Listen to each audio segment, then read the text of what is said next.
Iran's foreign minister says the conflict was inches away from being resolved when the talks broke down in Islamabad.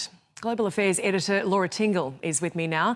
Laura, the ceasefire is holding for now. What is the likelihood of the US and Iran coming back to the negotiation table anytime soon?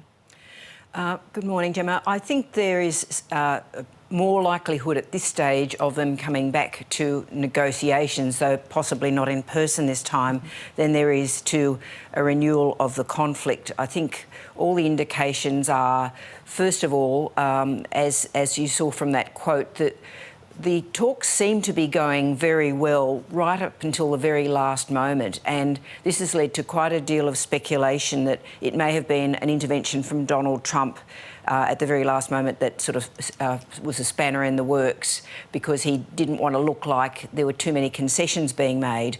But it's also sort of viewed that Donald Trump really doesn't want a return to a kinetic warfare, as they call it, to a lot of two-way assaults taking place. I mean, obviously the Gulf states don't want that, and he doesn't want it because he's trying to get out of this war.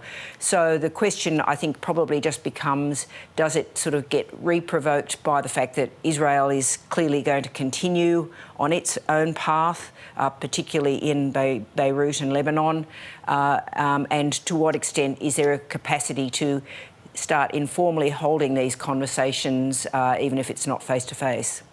And I guess, Laura, adding weight to what you've just said there, the rhetoric we heard after these talks, it's really different to what we would usually hear after such high-level talks, isn't it?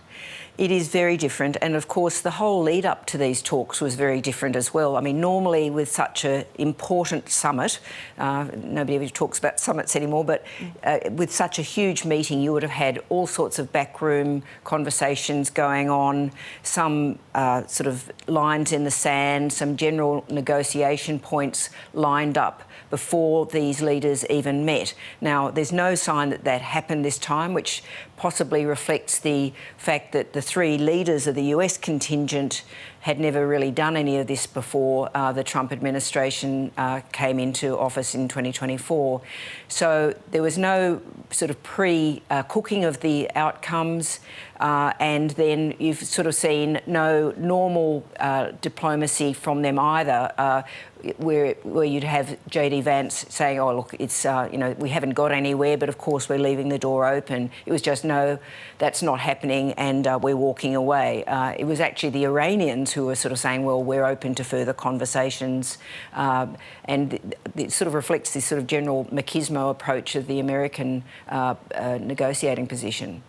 And so, Laura, what do you make of this latest order from Donald Trump for the US Navy to blockade the Strait of Hormuz?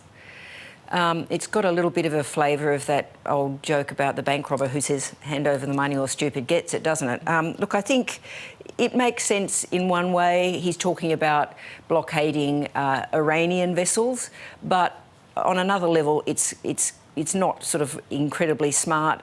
It's obviously going to provoke the Chinese, who are one of the biggest buyers of Iranian oil. There's some speculation that there's already a lot of Iranian oil that's been exported before the strait was closed, and it's going to only create further havoc and anxiety for the rest of the global economy, because wherever the oil comes from, wherever the fertilisers come from, wherever the helium comes from, people need to have that strait reopened if it's not going to have an absolutely catastrophic, really long-term effect on the global economy, which is already going to be facing a lot of hardship over the next few months, even if things return to normal today.